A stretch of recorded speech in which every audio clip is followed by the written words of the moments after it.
हम यहाँ पे उपस्थित हैं। सबसे पहले तो मैं अभिषेक भाई को याद करता हूँ हमेशा। आज ये जो भी प्रांगण में हम खड़े हैं वो अभिषेक भाई की देन है। उन्होंने मार्गदर्शन दिया मंदिर के निर्माण जो भी है यहाँ पे देखभाल, और उनकी मैं बहुत बहुत ये करूँगा। और मैं यही चाहूँगा कि अभिषेक भाई ने जो मुझे दिया है, बता के गए हैं, ये कभी मैं कम नहीं होने दूँ, इसको बढ़ाऊँगा। यही भगवान भोलेनाथ से मेरी प्रार्थना है। और घोसालकर के परिवार को हमेशा महादेव जी बनाए रखें, यही मेरी कृपा है। प्रभु से कहना चाहते हैं क्या? यही महादेव से हमेशा कृपा करूँगा कि घोसालकर परिवार पे हमेशा कृपा बनाए रखें और हमें सामाजिक कार्यों में भगवान हमें चले। हम तो लीन नहीं हैं, लेकिन ओंकारेश्वर महाराज का जो मंदिर है भोलेनाथ का, प्रभु की इतनी कृपा है कि चाचा हमारे उसमें निमित्त बनते हैं, जो हमको बुलाते हैं और हम भजन सुनाते हैं। और सबसे बड़ी कृपा तेजस्वी घोसालकर उनका है, अभिषेक घोसालकर जी का। वो अभी नहीं है इस दुनिया में, है नहीं, लेकिन हम उनके याद को समेटते हैं और रोज़ वो रहते हैं तो बहुत कुछ करते हैं। आज जो नहीं है तो हम उनके याद को लेके, जैसे वो चाहते थे कि यहाँ पे कार्यक्रम चलता रहे हमेशा, तो हमारे चाचा जी वो कार्यक्रम चालू रखें। कार्यक्रम में कितने सालों से सम्मिलित हो रही है और कितने साल से आप? मुझे तो 4 साल हो गया यहाँ सम्मिलित होते। यहाँ आने के बाद भोले बाबा के दरबार में कैसा लगता है? बहुत अच्छा लगता है, बहुत आनंद आता है। ऐसा होता है कि भजन गाते ही रहें, टाइम ही ना ख़त्म हो।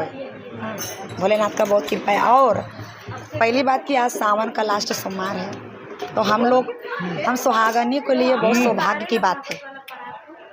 हम शिव जी का भजन करते हैं, लेकिन अपने घर परिवार पति के लिए लंबी उम्र की कामना भी करते हैं और भगवान को रिझाने में बहुत आनंद आता है। कहते हैं ना, प्यासे को पानी तभी मिलता है जब भगवान का प्यास सोए।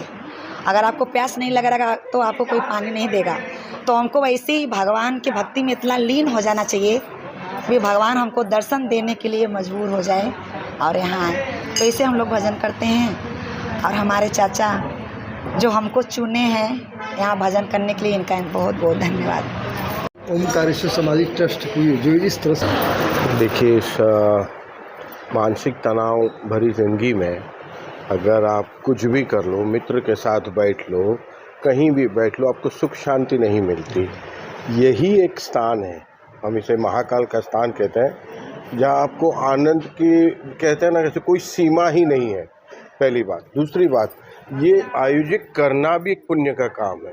जैसे हर साल ओंकारेश्वर की तरफ से और हमारे विनोद घोसालकर जी, हमारे जो स्वर्गीय अभिषेक घोसालकर जी, जो हमें हमेशा कहते थे कि अंत तो तुम्हें उनके पास ही जाना है, अंत आपका उधर है, तो उसको जपो, उसको जपते रहो।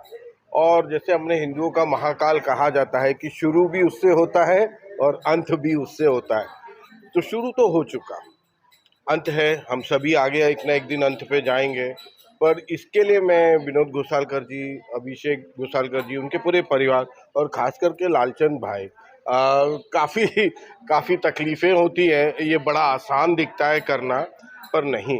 और इतने जनों को करके एक सावन के आखिरी महीने में भक्तों को एक जन करके और ये गाना, तो मैं अपने आप को सौभाग्य समझता हूँ कि मुझे यहाँ आना मतलब अच्छा लगता है। और ऐसा ये कार्यक्रम बनता रहे और लालचंद भाई और घोसालकर परिवार का आशीर्वाद है और ऐसा चलता रहे, बस यही मेरी प्रार्थना है। मैं घनश्याम शर्मा दहीसर रहता हूँ, दहीसर वेस्ट में।